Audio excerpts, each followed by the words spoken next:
Hello guys, I hope you all are doing well. Welcome back to Mindful Study to all by दीपक भंडारी। तो जैसे polity की series start की हमने, तो उसका लेक्चर नंबर 16 है।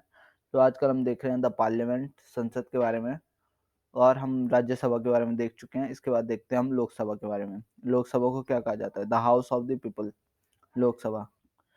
तो संसद, ठीक है। लोकसभा के बारे में देखेंगे हम। तो सुविचार देख लेते हैं। मोटिवेशन कोट मीन्स, अगर जीवन में सफलता प्राप्त करनी है तो मेहनत पर विश्वास करें। किस्मत की आजमाइश तो जुए में होती है, लेकिन किस्मत भी होती है। 1% किस्मत होती है, मैं मान सकता हूँ। 5% किस्मत हो सकती है, लेकिन 95% आपका हार्ड वर्क और smart work. Hard work means, लोग बोलते हैं ना स्मार्ट वर्क करना चाहिए, हार्ड वर्क को ही एज अ स्मार्ट वर्क करोगे तो जल्दी सफलता मिल जाएगी आपको, ठीक है।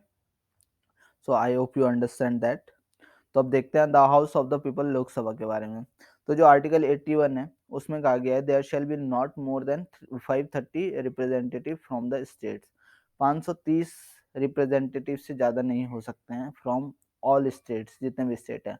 अभी आप मेरे को ये बताइए कि कितने स्टेट और कितनी यूनियन टेरिटरी हो गई हैं।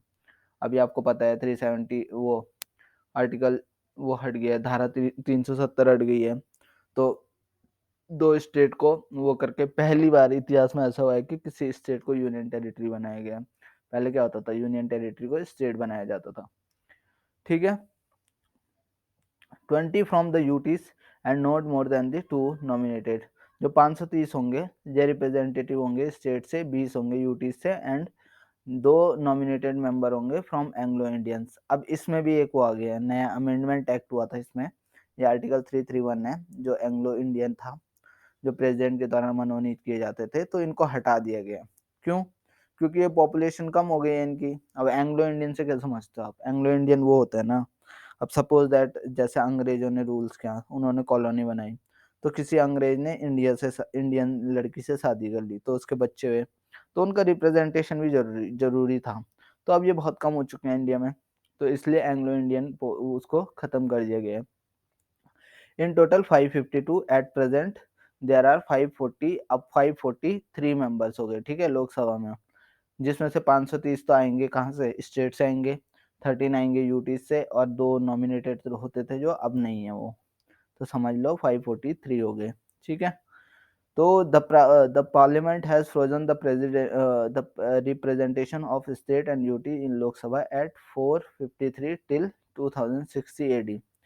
तो ये 2026 एडी तक 540 थे, अभी ये 543 हो गए। जो constitution through article 83 provides normal tenure of Lok Sabha to be 5 year. However, Parliament by 42nd Constitutional Amendment Act 1976 extended it to 6 year, ठीक है। जो टेन्योर होता है ना किसी भी लोकसभा का, किसी भी पार्टी का लोकसभा में, तो ये होता है 5 साल। लेकिन जो 42nd कॉन्स्टिट्यूशन अमेंडमेंट एक्ट हुआ था, जो 1976 में हुआ था, इसको एक्सटेंड कर दिया गया था 6 ईयर। फिर लेकिन but the 44th constitution amendment act 1978 का आया, फिर इसको अगेन कर दिया गया, ओरिजिनल नॉर्मल कर दिया गया इसको टेन्योर 5 साल का।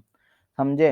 ये क्वेश्चन आएगा कि कौन से अमेंडमेंट एक्ट के थ्रू ये लोकसभा का टेन्योर बढ़ाया गया था 1 साल, और कौन से अमेंडमेंट एक्ट के थ्रू दोबारा 5 साल कर दिया गया। तो याद रखना, 42nd कॉन्स्टिट्यूशन अमेंडमेंट एक्ट के द्वारा 1976 में बढ़ाया गया था 1 साल, और 44th कॉन्स्टिट्यूशन अमेंडमेंट एक्ट के थ्रू वापस ले लिया गया। तो ठीक है, इसके बाद देखते हैं जो जो स्पीकर होता है लोकसभा के, जो होते हैं chief presiding officer of the Lok Sabha. The speaker is elected from the member of the Lok Sabha. After the new Lok Sabha is constituted, he has responsibility to uphold the dignity and privileges of the house.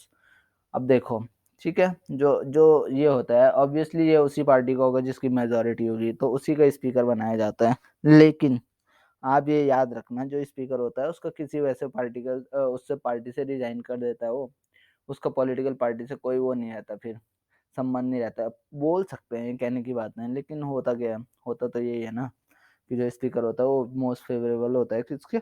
जो political party ruling है, ठीक है। Immediately after Lok Sabha is elected, president appoints a pro tem speaker who is senior most member in the house. He act as a speaker till the speaker is elected by Lok Sabha. तो तुरंत जब Lok Sabha elected की जाती है, ठीक है, जो पार्टी आएगी, तो प्रेसिडेंट क्या करता है, एक प्रोटेम स्पीकर को वो बना देता है, क्या बनाता है, लोकसभा का अध्यक्ष बना देता है, जो सीनियर मोस्ट मेंबर होता है उस हाउस का।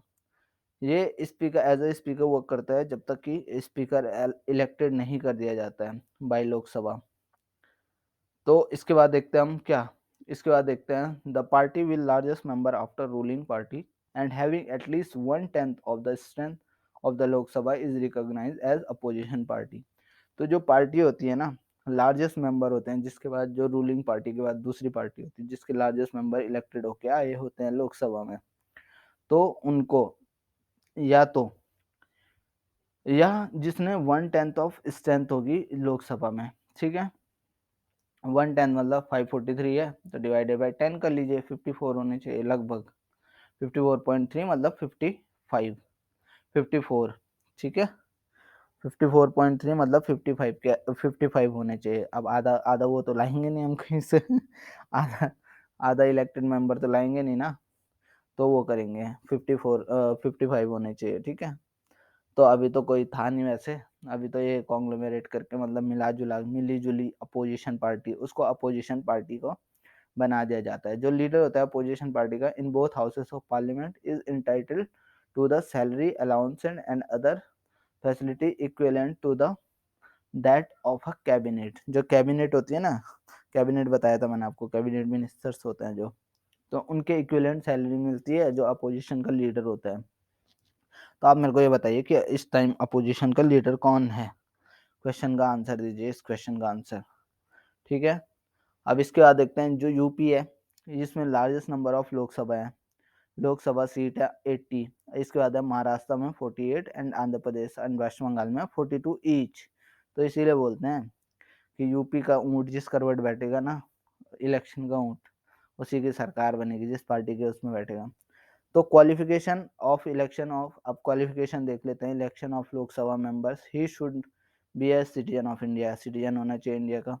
He should not be less than of 25 year of age. तो आप 25 ईयर एज के हो तो आप लोकसभा के मेंबर बन सकते हो, ठीक है। ही should be a registered voter in any of the parliamentary constituency in India. He should not hold any office of profit. वही है कि रजिस्टर्ड वोटर होना चाहिए any of the parliamentary constituency, कोई भी है जो इंडिया के अंदर, ठीक है। और ये होल्ड नहीं करना चाहिए कोई भी प्रॉफिट ऑफिस ऑफ प्रॉफिट को, ठीक है। तो आई hope you like the information, यही थी लोकसभा के बारे में।